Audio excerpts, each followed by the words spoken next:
আচ্ছা, ওকে। আজকে তোমাদেরকে রেলওয়ে সিবিটি 1 বা রেলওয়ে এক্সাম 2024 এনটিপিসি তথা গ্রুপ ডি, আরআরবি, জেই এই সমস্ত পরীক্ষার জন্য আমাদের যে ইউটিউবে সেশনটা চলছে সেটা হচ্ছে কিসের সেশন না, সেটা হচ্ছে প্রিভিয়াস ইয়ার কোশ্চেন। অর্থাৎ আমাদের যে পিওয়াইকিউ আছে এই পিওয়াইকিউগুলো নিয়ে আমরা আলোচনা করছি। আমাদের আলোচনাতে সমস্ত রকম পিওয়াইকিউ যেগুলো আরআরবি জেইতে, আরআরবি এনটিপিসিতে এবং আরআরবি গ্রুপ ডি এছাড়াও আরআরবি যত পরীক্ষা হয়েছে সমস্ত পরীক্ষাতে জেনারেল সায়েন্স রিগার্ডিং যা যা কোশ্চেন এসেছে সেগুলো নিয়ে আমরা আলোচনা করব। ওকে, আচ্ছা, ফার্স্ট কথা, কাজ করার ক্ষমতা কি নামে পরিচিত? অপশান এ ক্ষমতা, অপশান বি চাপ, অপশান সি শক্তি, অপশান ডি বল। কি উত্তর হবে? কাজ করার ক্ষমতা কি নামে পরিচিত না, কাজ করার ক্ষমতা শক্তি নামে পরিচিত। কাজ করার ক্ষমতা কি নামে পরিচিত? শক্তি ইজ দ্য রাইট অ্যান্সার। ওকে, এটা এলপি টেকনিশিয়ান এসেছিল 31/8/2018 থার্ড শিফটে। নেক্সট কোশ্চেন, একজন ব্যক্তি 20 কেজি বস্তুর একটি জিনিসকে ওপরে তোলে এবং বস্তুটি 2 মিটার ওপরে রাখে, তাহলে লোকটির দ্বারা কৃতকার্য কত? তাহলে দেখো এই অঙ্কটা করব কি করে। এই অঙ্কতে আমাকে কি বলে দিয়েছে? এই অঙ্কতে আমাকে এইটা বলে দিয়েছে এম, আর কি বলে দিয়েছে? এইচ বলে দিয়েছে। আমাকে বার করতে কি বলেছে? আমাকে বার করতে বলেছে ওয়ার্ক ডান বার করতে বলেছে। আমাকে বার করতে কি বলেছে? আমাকে বার করতে বলেছে ওয়ার্ক ডান বার করতে বলেছে। এবং আমাকে বলে দিয়েছে জি অর্থাৎ গ্র্যাভিটেশনাল অ্যাক্সেলারেশন বা আমার মহাকর্ষীয় ধ্রুবক, যার মান হচ্ছে 10 মিটার পার সেকেন্ড। তাহলে আমার কাছে গিভেন কি কি বা আমার কাছে প্রদত্ত কি কি? আমার কাছে প্রদত্ত হচ্ছে মাস আছে, কত আছে? 20 কেজি আছে। আর কি আছে? হাইট আছে। হাইট কতটা আছে? হাইট হচ্ছে 2 মিটার আছে। হয়েছে। আমাকে বার করতে হবে কি? আমাকে বার করতে হবে ওয়ার্ক ডান, আমাকে বার করতে হবে। তাহলে ওয়ার্ক ডানকে আমরা কি দ্বারা লিখি? ওয়ার্ক ডানকে আমরা কি দ্বারা লিখি? ওয়ার্ক ডানকে আমরা ডাব্লিউ দ্বারা লিখছি। কি ফর্মুলা? ফর্মুলাটা হচ্ছে যে এম জি এইচ। ওয়ার্ক ডানকে আমরা কি দ্বারা লিখছি? ওয়ার্ক ডানকে আমরা লিখছি হচ্ছে এম জি এইচ। হয়েছে। এম মানে কি? এম মানে 20, জি মানে 10 এবং এইচ মানে 2। তাহলে এটা কি উত্তর হবে আমার? 20 × 10 = 200, 200 × 2 = 400, সরি 200 × 2 = 400 জুল। তাহলে আমার এখানে কি উত্তর হলো? আমার এখানে অপশন বি উত্তর হলো। RRB group D 24/9/2018 second shift টেস্টে। তার মানে বুঝতে পারছো গ্রুপ ডিতে এই কোশ্চেন আসলে কি হবে। এবং এইখানে লক্ষ্য করে দেখো, এখানে NTPC, group D, ALP technician, RRB JE, RPF constable, SI সমস্ত রকমের পরীক্ষার জন্য অবজেক্টিভ কোশ্চেন সলভ করানো হবে। ওকে, নেক্সট কোশ্চেন, যদি সরণ প্রকৃত বলের প্রয়োগকৃত বলের অনুভূমিক হয় তবে কার্য কি হবে? দেখো সরণ কি? সরণ মানে হচ্ছে স্যার কি? সরণ মানে হচ্ছে ডিসপ্লেসমেন্ট। সরণ মানে কি? সরণ মানে হচ্ছে ডিসপ্লেসমেন্ট। কি জিনিসটা স্যার সরণ? সরণ মানে হচ্ছে আমার এই একটা বিন্দু, এই একটা বিন্দু থেকে তুমি এইরকম ভাবে রাস্তা দিয়ে ঘুরে ফিরে এই জায়গাতে এলে, এই যে টোটালটা এলে, এই টোটালের মধ্যে তোমার স্টার্টিং পয়েন্ট এবং এন্ডিং পয়েন্ট এই দুটোর মধ্যে যে মিনিমাম ডিস্টেন্স, কি বললাম কথাটা? না, minimum distance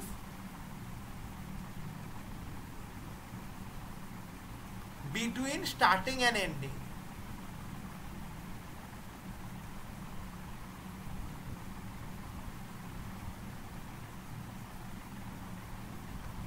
starting and ending point. তাহলে আমি কি বলবো?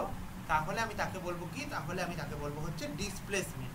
মানে আমার প্রারম্ভিক বিন্দু এবং অন্তিম বিন্দুর মধ্যবর্তী সর্বনিম্ন দূরত্বকে বলা হয় কি? সর্বনিম্ন দূরত্বকে বলা হয় হচ্ছে আমার ডিসপ্লেসমেন্ট। হয়েছে। এবার কি বলেছে?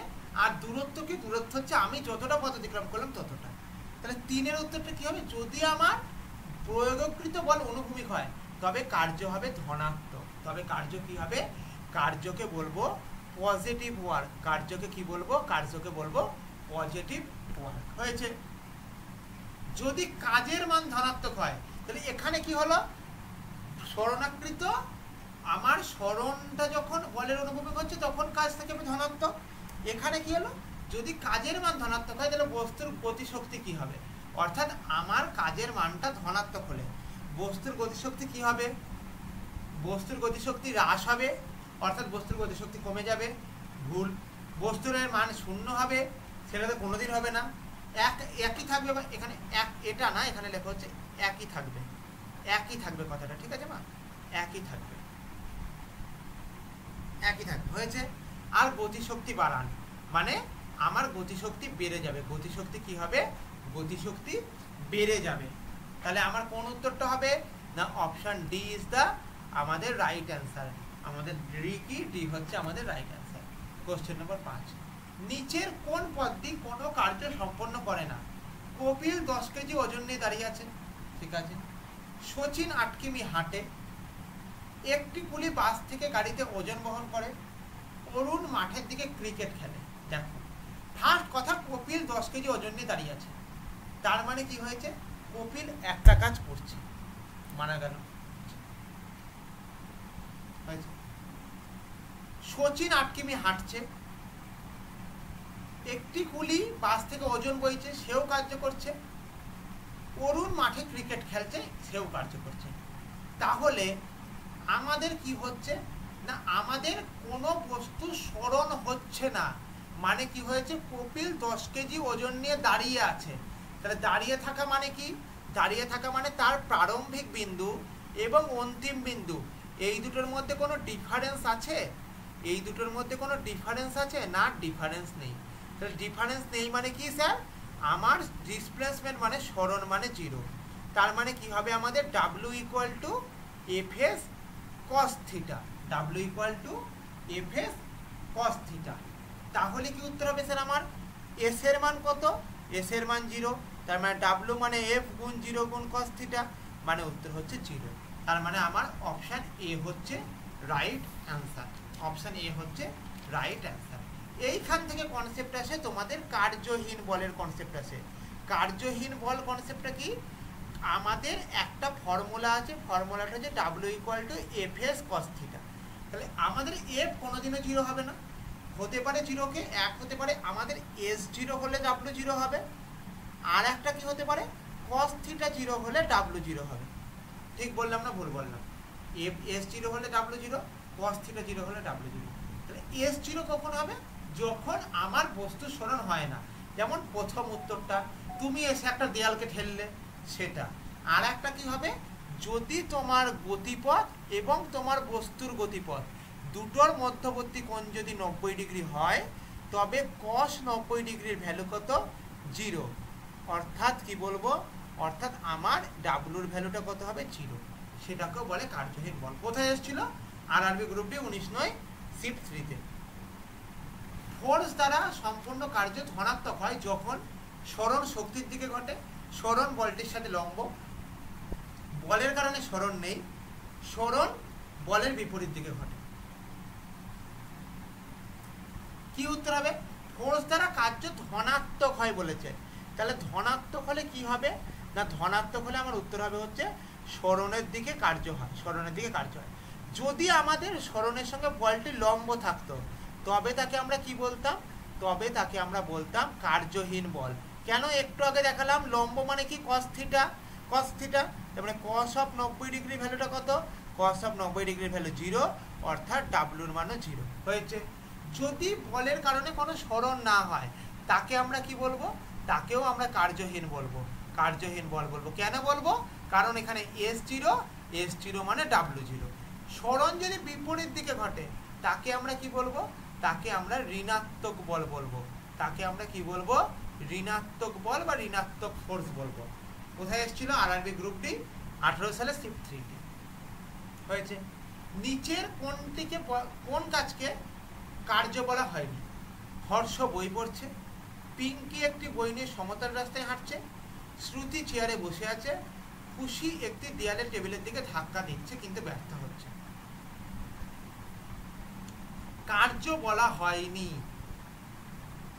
মানে কার্য হয়নি, সেটা আমি কি বলবো? কি বলবো? একটু ভুল আছে, কার্য হয়েছে করে, কার্য হয়েছে। হর্ষ বই পড়ছে, মানে হর্ষ এক জায়গাতে আছে। শ্রুতি চেয়ারে বসে আছে, শ্রুতি এক জায়গাতে আছে, মানে হর্ষ এবং শ্রুতির কোনো ডিসপ্লেসমেন্ট হচ্ছে না, বা কোনো স্মরণ হচ্ছে না, বা আমার প্রারম্ভিক বিন্দু এবং অন্তিম বিন্দুর মধ্যে কোনো চেঞ্জেস থাকছে না। তাহলে খুশি বাড়ির দেয়ালে ধাক্কা দিচ্ছে কিন্তু ব্যর্থ হচ্ছে, এক্ষেত্রেও আমার দেয়ালের কোনো স্মরণ হচ্ছে না, মানে S = 0 হচ্ছে। কিন্তু পিঙ্কি একটা বই নিয়ে সমতল রাস্তায় হাঁটছে, তাহলে এখানে আমার কি হয়েছে? এখানে কার্য হচ্ছে। বুঝতে পারলে কথাটা কি হলো? নেক্সট কোশ্চেন, নিচের কোনটিতে কার্য হয় না? একটি বায়ুকল কূপ থেকে জল তুলছে, একটি গাধাদার পিঠে একটি ওজন রেখেছে, সুমন জলে সাঁতার কাটছে, না একটি ইঞ্জিন একটি ট্রেন টানছে? কি উত্তর হবে বলো? বায়ুকল কূপ থেকে জল তুলছে, তার মানে কি হচ্ছে স্যার? স্মরণ হচ্ছে, মানে কাজ হচ্ছে। সুমন সাঁতার কাটছে, সাঁতারকেও এক জায়গায় দাঁড়িয়ে কাটতে পারে, সাঁতার নদীর এপার থেকে ওপারে যায়, তার মানে আমার স্মরণ হচ্ছে, মানে কাজ হচ্ছে। ট্রেন ইঞ্জিন টানছে, মানে স্মরণ হচ্ছে। তাহলে আমাদের স্মরণ হচ্ছে না কিসে? গাধার পিঠে যদি বস্তু থাকে তাহলে আমার বস্তু স্মরণ হচ্ছে না। তাহলে কি হয়েছে? আমার অপশান বি হচ্ছে রাইট অ্যান্সার। আমার অপশান বি হচ্ছে রাইট অ্যান্সার। কোশ্চেন নম্বর 9, কাজের দক্ষতা কি নামে পরিচিত? কাজের দক্ষতা কি নামে পরিচিত? অপশান এ শক্তি, অপশান বি বেগ, অপশান সি বল, অপশান ডি গতি। কি উত্তর হবে বলো প্রত্যেকে? উত্তরটা হবে হচ্ছে যে আমার অপশান সি, অপশান এ শক্তি। কাজের দক্ষতা কি নামে পরিচিত? কাজের দক্ষতা শক্তি বা এনার্জি নামে পরিচিত হয়েছে, এখান থেকে এনার্জি নামে পরিচিত। ওকে, নেক্সট কোশ্চেন, বল ও সরণের মধ্যবর্তী কোণ কত?